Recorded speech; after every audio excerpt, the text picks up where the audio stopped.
Olá, boa noite. Estamos gravando esse vídeo às 20 horas e 30 minutos, devido a compromisso que teremos amanhã, pela manhã. Mas encerramos com o vídeo anterior a série A Odisseia de Putin, e esse será o primeiro vídeo da série seguinte, que está ligada, muito ligada à anterior, que se chama Em Defesa de Putin.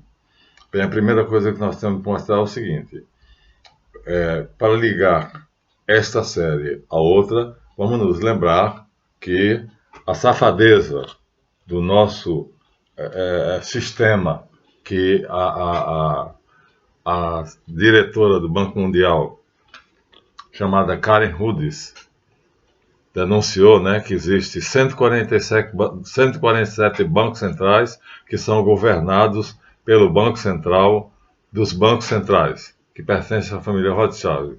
Então, essa é a primeira coisa que nós temos que levar em conta, que é o que representa a essência da maneira de viver, de ser do atlantismo, o atlanticismo, como Alexander Dugin vai chamar. Ou seja, a corrupção, a falsidade, a anarquia e a política, que vai se resumir em uma frase só: faça tudo o que puder para ter tudo o que quiser. Este é o lema da ONU, este é o lema dos Estados Unidos, este é o lema do capitalismo, este é o lema do G7, em suma, este é o lema da União Atlântica, ou seja, dos países que estão representados aqui, nesse mapa.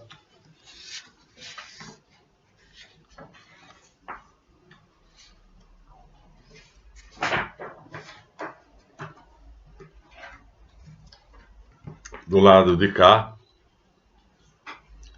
aqui, Alasca, Estados Unidos, Canadá e América do Sul. Então, a moral aqui se resume nisso: faça tudo o que puder para ter tudo o que quiser. Então, é isso que a Karen Hudis vai denunciar e que nós vamos enfatizar na próxima série, que se chamará Em Defesa de Putin. Então, vamos agora agradecer a todos os nossos inscritos no nosso canal. O número está crescendo lentamente, mas progressivamente, e no Colégio dos Magos Caldeus. Já temos 10 novos alunos, parece que não vai passar daí. Dê o seu Havt, como diz meu amigo e inimigo Renato Santos, cada vez com notícias de Israel e da guerra na Ucrânia, o que me dá subsídios para fazer a gravação desses vídeos, porque pelo menos ele fala a verdade. Mas, vamos começar aqui então, dizendo que justamente a grande diferença entre os países do Atlântico, a União Atlanticista, odiada por Alexander Dugin, que vai ser o bruxo que vai substituir Rasputin. É ele quem vai substituir Rasputin, Então, o ódio que ele tem à União Atlanticista, é assim que ele chama a América do Norte, porque ela é capaz de vender a mãe, entregar a domicílio. Aqui está, então, olha só, em um mapa bem longo, que é a América do Sul, que é colônia da América do Norte, e aqui está a América Central, a América do Norte, o Canadá e o Alasca. Então, esse continente que nós nos acostumamos. É a essa moral a que nós nos acostumamos. Contra isso vai se levantar uma pessoa, Alexander Dugin. Mas ele é apenas um bruxo. E ele não vai ter a proximidade do czar. como o Rasputin teve. Não vai ter os favores do czar. Em compensação, ele vai conhecer um homem chamado Vladimir Putin. Vamos ver como? Vamos. Na Rússia, segundo o 13º Simpósio Nacional de Curitiba, vou dar os detalhes aqui, é um trabalho acadêmico, portanto, eu disse a vocês lá na série anterior, eu apresentaria a fonte, né? Então, é um simpósio de história que vai dar os dados, que oferecer os dados que eu aqui estou dando. Então, o que acontece? Na Rússia, não existem partidos fixos. Os partidos são criados 6 meses antes das eleições. Então, veja, comparando, o presidente do simpósio fez essa comparação, a diferença principal entre duas coisas, entre a Rússia e os Estados Unidos e Brasil, ou seja, o bloco eurasiano e o bloco atlanticista, é que no bloco eurasiano não há partidos fixos, a não ser na China, por exemplo, que é o Partido Comunista, ou na União Soviética, quando havia o Partido Comunista. Mas, depois que a União Soviética se dissolve, acaba-se com isso. Então, um partido, ou os vários partidos que apresentam seus candidatos, são criados 6 meses antes das eleições, apresentam um candidato para que o povo vote nele. E não tem vice. O povo vota no candidato. E esse candidato aponta o seu vice. Bem diferente, não é? Muito diferente. Diferente demais para nós. Vantagem, desvantagem, não sabemos. Aí você vai ficar a critério de vocês, mas isso vai ser o motivo da nossa nova série, que se chamará Em Defesa de Putin, a Rússia e a Nova Ordem Mundial Illuminati. Como é que a Rússia vai se inserir? Já sabemos de tudo o que a série anterior disse. O agente RKHY1 vai entregar um documento, e esses documentos vão dizer que a Rússia está cercada, isolada, e dentro dela existe um bruxo que é o herdeiro de Rasputin. Esse bruxo se chama Alexander Dugin e é, na verdade, o centro do que nós vamos dizer, embora quem apareça é Vladimir Putin. Mas ele não é o personagem principal. Ele é coadjuvante. Então, mas vamos dar o lugar de cada um a cada um. O que é que acontece? Acontece que nós vimos na série anterior que Vladimir Putin, Dugin ainda não aparece, Vladimir Putin era coronel da KGB. E, em determinado momento, o Partido Comunista da União Soviética se dissolve e fica Boris Yeltsin, que era primeiro-ministro da União Soviética, é eleito presidente da Rússia. Ou seja, a União Soviética deixa de existir, passa a existir a Rússia. Simples. Qualquer mapa mostra isso. Então, o que era antigamente chamado União Soviética, ela, que foi uma criação maldosa para destruir a Rússia. Então, aqui nós temos a Rússia. Então, a Rússia já tinha Kiev, aqui, ó, tá vendo, ó, como subcapital.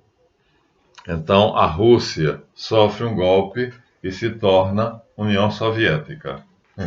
Isso tudo para fazer com que ela enfraqueça.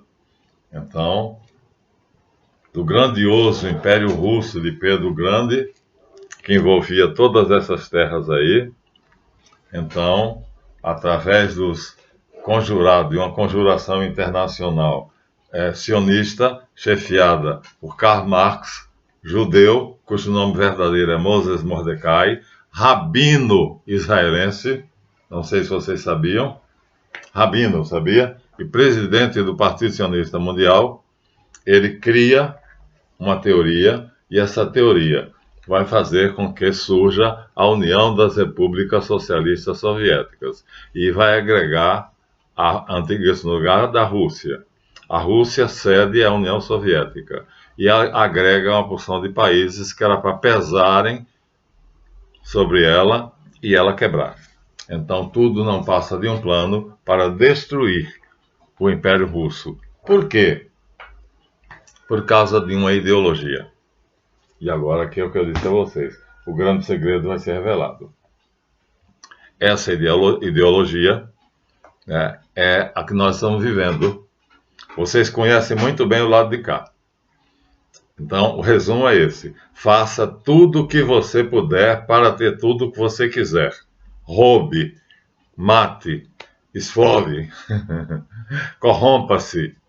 Essa é a lei que impera, segundo a Raymond Aron, no seu livro República Imperial. República Imperial. Raymond Aron é um judeu que escreve sobre os Estados Unidos. Essa é a lei. Ou seja, farinha pouca, meu pirão primeiro.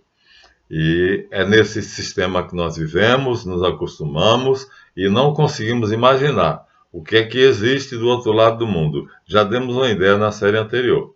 E agora, nesta, vamos mostrar o que é que existe do outro lado do mundo. Uma ideologia que foi reprimida pela União Soviética, tentaram destruir essa ideologia, mas essa ideologia se manteve.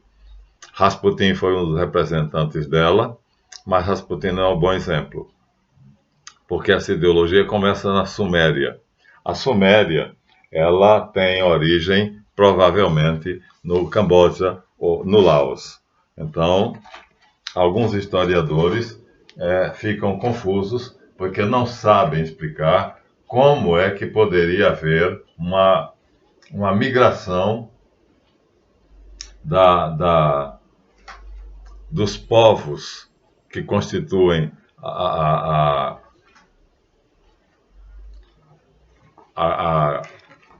meu Deus do céu, a Suméria. Como é que eles conseguem sair do Camboja asiático e do Laos para virem influenciar a Rússia, o Cáucaso?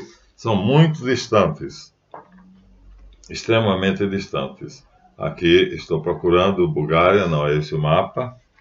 Então vamos a outro mapa. Para vocês mostrar, a distância é muito grande, mas os historiadores não conseguem saber. Eles não conseguem saber como é possível que os sumérios, que se diz na história que são originários aqui do Camboja, aqui está escrito a Camboja, segundo se diz, a história diz, como é que eles podem ter passado pela China e chegado até a União Soviética, com o nome ainda de Império Russo. Não se sabe como essa ligação foi feita. A história não sabe explicar. A única explicação seria, eles se dividiram em dois povos, em duas metades. De qualquer maneira, não há dúvida de que eles surgiram no Laos, ou seja, no Camboja e no Laos. Eles são daqui, né? Então, Tailândia, Camboja, então Laos, esse pedacinho do mapa aqui é a origem da Suméria. Daqui eles teriam visto a Lemúria afundar. Eles são herdeiros da Lemúria e da Atlântida. E a ideologia da Atlântida e da Suméria, que vai ser levada pelos sumérios através da China para chegar até a Rússia. Antes, muito antes de ser chamado de União Soviética.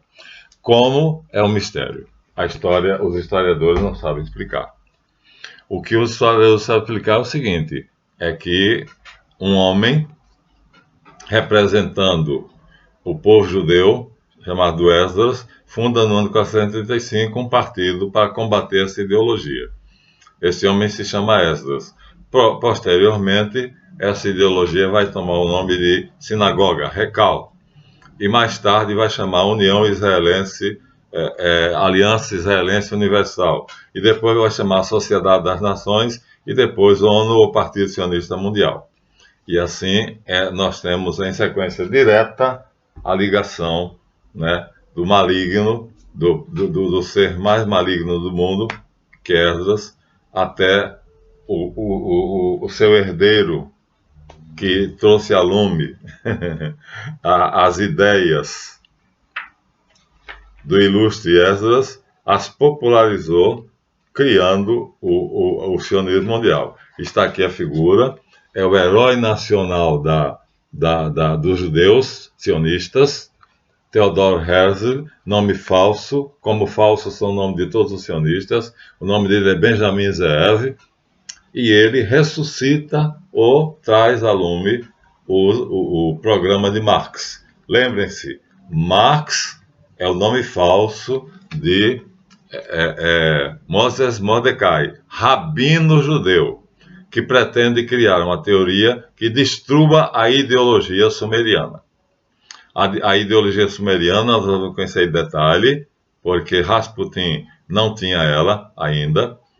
Era o que Rasputin tinha era o Tantra caucasiano, mas acontece que ele vai sofrer a influência da cultura sumeriana, como já disse, como sair de lá do Laos e do Camboja, atravessando a China e chegar até o Cáucaso para fundir-se com o Tantra caucasiano, a história não sabe explicar. O que sabe é que esse barbudinho aqui traz toda essa tradição de desgraças, né, que vai fazer com que o mundo dê ao dinheiro, né, todo o valor. Quanto mais você pode comprar, quanto maior o seu poder de compra, mais você é valioso. Enquanto isso, lá na ideologia sumeriana, isso não existe. Então, o que nós vamos assistir agora, minha gente, é a fundação de um partido que aparentemente aparece no cenário mundial, chamado Partido Sionista Mundial.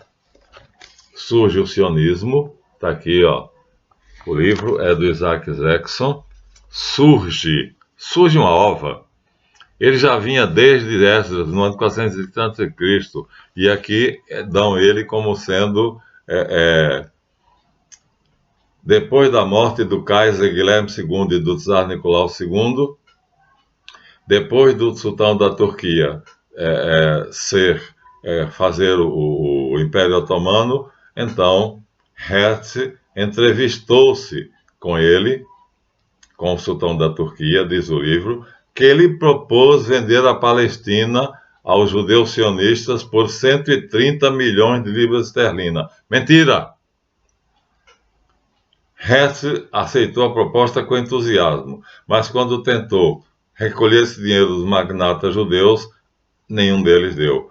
Pura mentira. Nós temos um livro escrito pela princesa Fátima, que é Hamid II, meu pai, onde diz que Theodor Herzl foi comprar a Palestina ao seu pai Hamid II, sultão do Império Turcomano. E ele recebeu um tremendo não, porque ele disse: não entregarei o meu povo na mão dos Rothschild, os malditos Rothschilds, só se passarem por cima do meu cadáver. Então aqui está a maior das mentiras de todas. E esse grande mentiroso, então, Isaac Zexon, que escreve esse livro, supostamente um livro de história, tem uma imensa mentira. Vou repetir. Então, depois da morte do czar, depois do reinado do czar Guilherme II e a morte do czar Nicolau II, que queria se livrar dos judeus, Theodor Herzl, querendo proteger os judeus que eram perseguidos por Nicolau II, foi assassinado, todos Romanov. Então, entrevistou-se com o sultão, pediu uma audiência, e segundo aqui o livro, o sultão lhe ofereceu: olha, como é que Theodor, vamos pensar comigo, o sultão da Turquia o sultanato otomano está o Império Otomano está no sul da Rússia. E agora, como é que Theodor Herzl, que é europeu, está na Inglaterra, com o nome falso, né, de Theodor Herzl? Na verdade, o nome dele é Benjamin Zeev, e ele traz as ideias de Karl Marx, que é um judeu também sionista falso, como é que ele saiu de lá da Inglaterra por um convite do sultão da Turquia? Mentira tem pernas curtas, basta raciocinar um pouquinho e perceber que foi o contrário. Ele, Theodor Herzl, sai da Inglaterra, vem para encontrar-se com o sultão turco e oferece, olha que quantia, 130 milhões de libras esterlinas para que o sultão da Turquia ceda a Palestina aos judeus sionistas. Verdade? Não. A maior de todas as mentiras. E aí, o que é que eles fazem? Eles vão produzir a Primeira Guerra Mundial, Herzl vai morrer, morte de Theodor Herzl, e ele vai ser substituído por outros e outros e outros e outros, até chegar aos Rothschild. Quando nós chegamos, então, em 1904, então o sionismo já está extremamente forte, e aí é capaz de 1904, é o ano dos protocolos. E o sionismo já está forte. A denúncia dos protocolos é: os judeus sionistas querem tomar a Rússia e querem tomá-la porque os russos são mais íntegros, poderosos e provavelmente a ideologia russa caucasiana, fundida por Alexander Dugin com a ideologia dos sumerianos, vai dar o que Alexander Dugin vai chamar de neo-eurasianismo. É o neo-eurasianismo que está em questão agora nessa guerra russa-ucraniana. Minha gente, não pensem que Vladimir Putin é herói. Ele é simplesmente um militar. E ele, quando ele tem que matar, ele mata. Quando ele tem que destruir, ele destrói.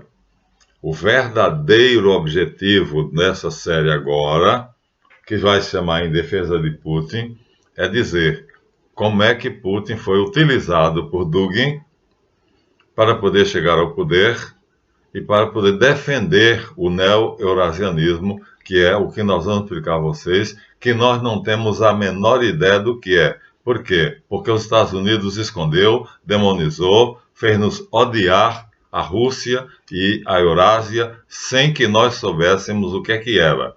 Então, fizeram dela o comunismo, né? Instauraram o comunismo na União Soviética, daí a União Soviética exportou para a China, e aí acaba-se a União Soviética empobrecida na miséria, e Boris Yeltsin, que era o último ministro da União Soviética, portanto do comunismo, que já foi feito para falir, não deu certo em lugar nenhum, porque a China de hoje é capitalista, Cuba, os Estados Unidos já estão fazendo um conluio para poder Cuba continuar sob o poder dos Estados Unidos. Então, o que está em questão é: há duas ideologias.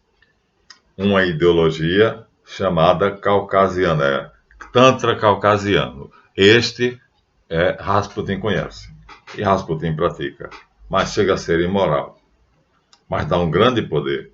Rasputin levou 6 tiros, não morreu, bebeu 3 copos de vinho, que seria capaz de matar um boi, não morreu, e foi morto porque caiu, jogaram ele no rio, ele morreu afogado. Então você vê o poder que tem um bruxo caucasiano. Acontece que Rasputin viveu em 1916 e Alexander Dugin vai viver em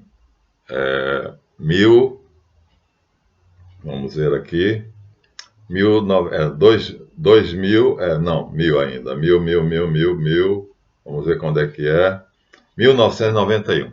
Então Rasputin viveu e morreu, morreu exatamente no dia 16 de dezembro de 1916. E Vladimir Putin é apresentado à sociedade em 1991, quando existe a eleição para São Petersburgo. Então a Rússia tinha como capital São Petersburgo e depois a União Soviética transfere para Moscou. E Kiev passa a ser uma subcapital. Então é uma confusão dos diabos que os sionistas fazem no Império Russo. Tudo isso para destruir a ideologia que é o eurasianismo, que na sua forma primitiva, original, está em Rasputin, mas que ali não serve a Yeltsin. Yeltsin vai refinar, vai misturar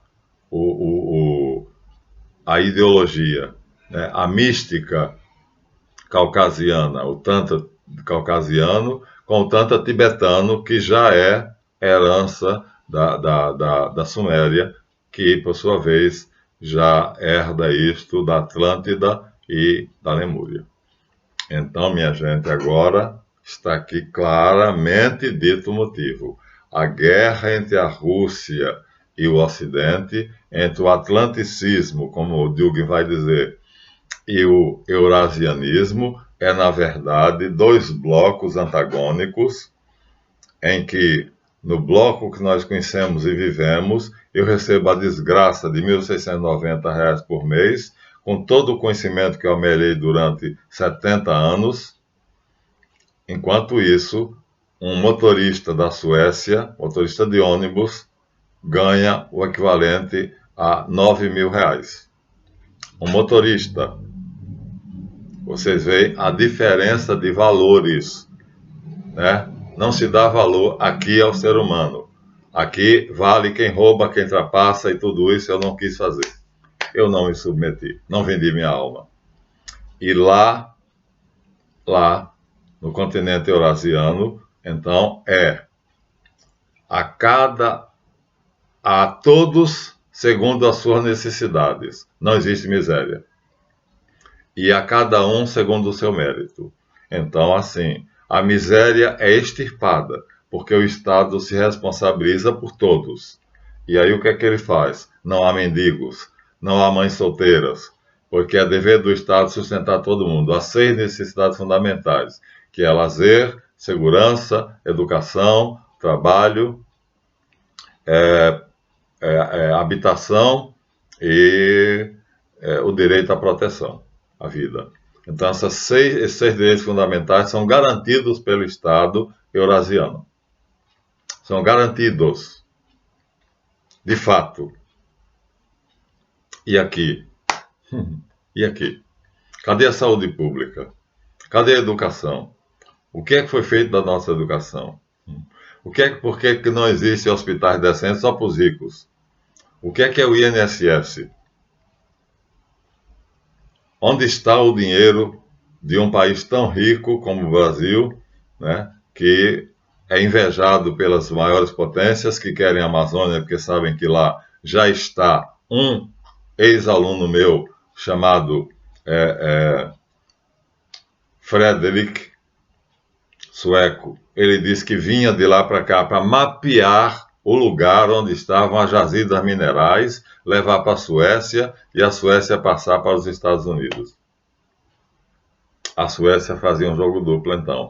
Aparentemente pertencia ao bloco caucasiano, mas de verdade ela tinha o mapa das riquezas do mundo e da própria Eurásia e ela passava isso para os Estados Unidos. O fato é que Anatoly Sobchak, professor de Sociologia na Universidade de Moscou, ele concorre à prefeitura de São Petersburgo, que já não é mais a capital da Rússia, do Império Russo. Ou seja, nós já dissemos, como União Soviética, a capital de São Petersburgo, depois da morte do czar Nicolau II, é transferida para Moscou. E Kiev, que era a Ucrânia, que estava dentro da Rússia, veja, a prova de que a Ucrânia pertence à Rússia, fica sendo a subcapital. E aí, tudo muda, o Partido Comunista acaba, Gorbachev entrega a Alemanha Oriental aos Estados Unidos, à OTAN, e a OTAN promete se dissolver. Mas, ao contrário, em vez de se dissolver, ela se expande. Se expande por quê? Porque ela quer destruir a única ideologia, o único sistema capaz de fazer do homem um verdadeiro e íntegro cidadão constituído à imagem de Deus, responsável, digno, capaz de realizar os seus sonhos e de tornar-se aquilo que ele foi feito, planejado para ser. No meu caso, eu estou cumprindo o meu papel. Eu descobri para o que eu fui feito, o meu projeto, e estou fazendo. Mas quem está me sustentando são meus alunos da primeira, de 37 anos atrás. Porque se eu fosse viver com R$ 1.690 por mês, que é o que o Estado me dá, eu estava morrendo de fome. Então, nós vamos começar assim. Então, na Rússia não havia partidos fixos. 6 meses antes da eleição de São Petersburgo, então o professor da Universidade de Moscou, que tinha sido o professor de Vladimir Putin, ele se candidata a prefeito, um professor de sociologia que era amigo de Vladimir Putin, e percebeu que ele era um homem inteligente demais.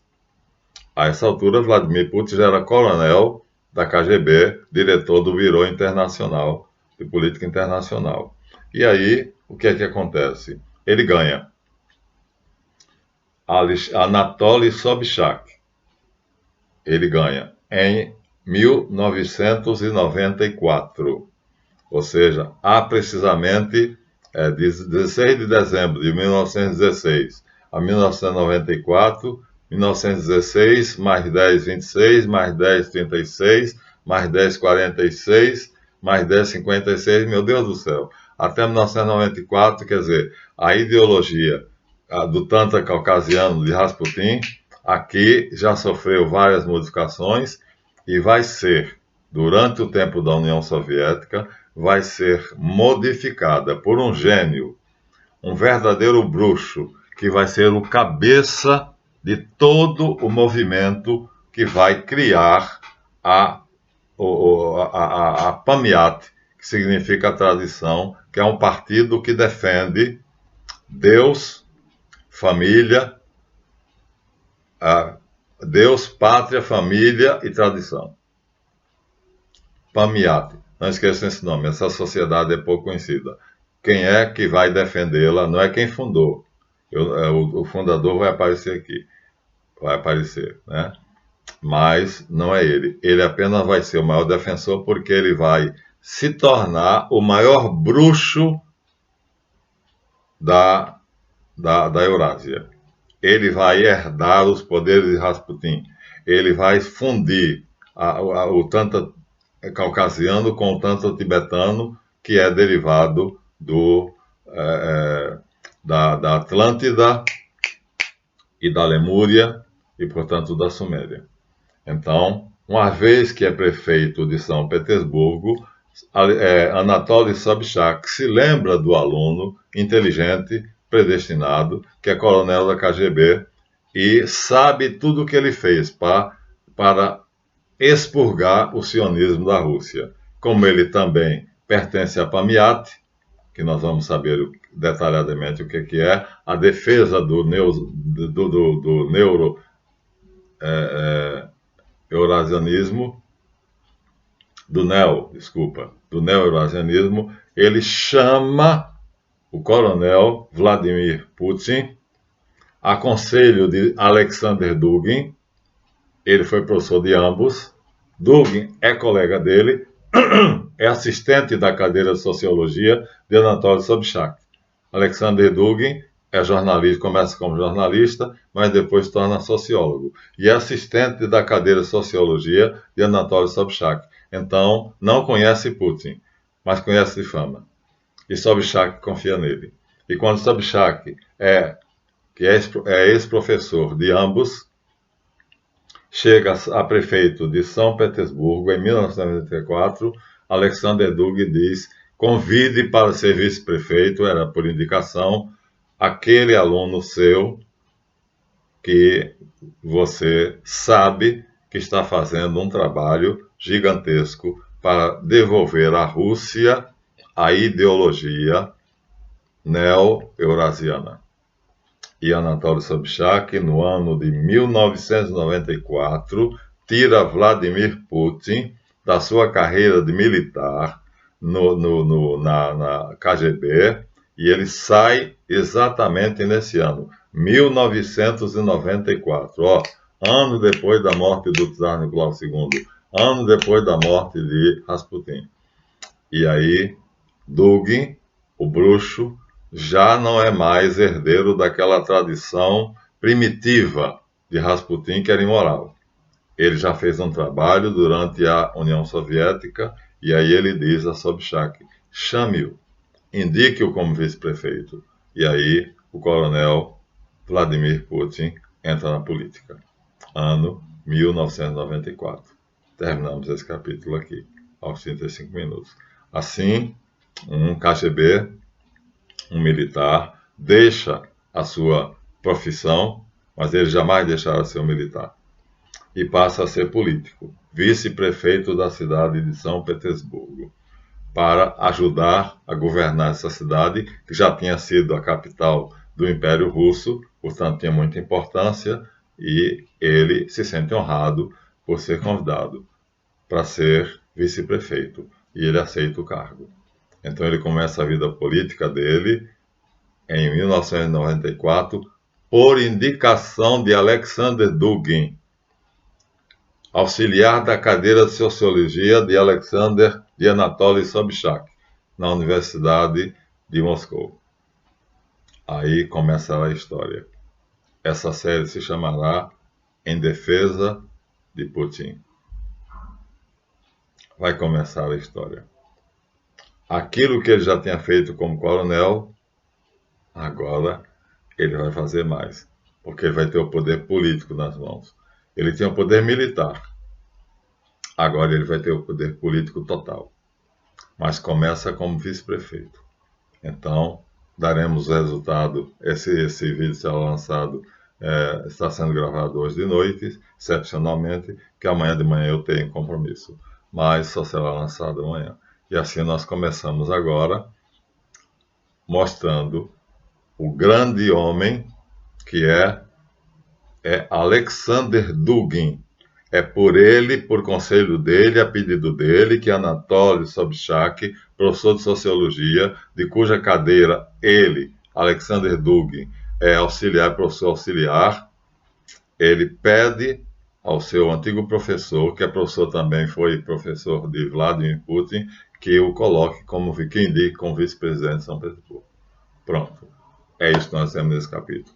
Em cena, dois homens que depois vão dirigir o destino da Rússia. Alexander Dugin, o bruxo, chamado o cérebro por trás de Putin, e Vladimir Putin, que é o braço de ferro que vai governar a Rússia. A Rússia está debaixo da anarquia. Acabada a União Soviética, implanta-se a anarquia. Mas Putin vai colocar nos eixos. Nós vamos dizer como daqui a pouco, no próximo capítulo. Então, até lá.